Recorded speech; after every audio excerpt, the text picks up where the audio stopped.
coming right at him. He immediately breaks into evasive maneuvers. He pulls his aircraft up to try and escape. He's pushed into his seat as he ascends, as the aircraft screams more warnings at him.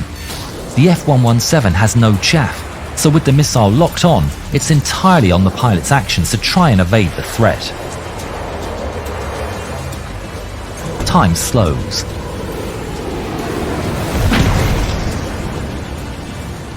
He knows it's over. They got me. These are proximity missiles and should detonate near the aircraft.